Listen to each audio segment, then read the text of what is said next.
जब न्यूज़पेपर पढ़ना है तो आपको होलिस्टिक तैयारी करने के लिए सबसे पहली बात तो ये समझ होनी चाहिए कि कौन सा सब्जेक्ट है, कौन से जीएस पेपर में आता है और आगे कौन सा टॉपिक है, ये भी क्लियर होना चाहिए। For instance you will tell me GS paper कौन सा है जी, कौन सा सब्जेक्ट है, राइट, इंटरनेशनल रिलेशंस है, बिल्कुल सही बात होगी। अब इंटरनेशनल रिलेशंस में टॉपिक कौन सा है, टॉपिक कौन सा है, इंडिया इजराइल रिलेशंस, बिल्कुल सही बात है। So Indian prime minister is the first prime minister, Narendra Modi बन गए हैं पहले प्रधानमंत्री जिन्होंने इजराइल की पार्लियामेंट नेसेट के अंदर एक स्पीच दी। इजराइल बहुत कम सिलेक्टेड कंट्रीज को, खासकर यूरोपियन लीडर्स एंड अमेरिका के राष्ट्रपतियों को ही इतनी इंपॉर्टेंस देता है। उसके अलावा इजराइल के रिश्ते पूरे अरब वर्ल्ड से जुड़े हुए हैं, इजिप्ट से, जॉर्डन से, सऊदी अरेबिया से, यूएई से, ऑल दीज कंट्रीज। फिर इजराइल के रिश्ते ईरान के साथ भी जुड़े हुए हैं। So all the Arab countries, India Arab relations, India Iran relations, middle east जिसको हम वेस्ट एशिया बोलते हैं और वेस्टर्न कंट्रीज जो हैं अमेरिका वगैरह उसको मिडिल ईस्ट बोलते हैं, इन सब कंट्री, इस सारे इलाके के रिलेशंस के लिए दिस इज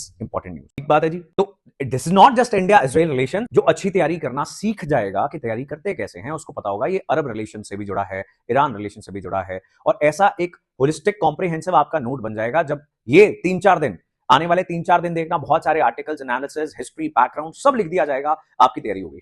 ये टॉपिक डन है, ये किसी भी किताब से पढ़ने की जरूरत नहीं रहेगी।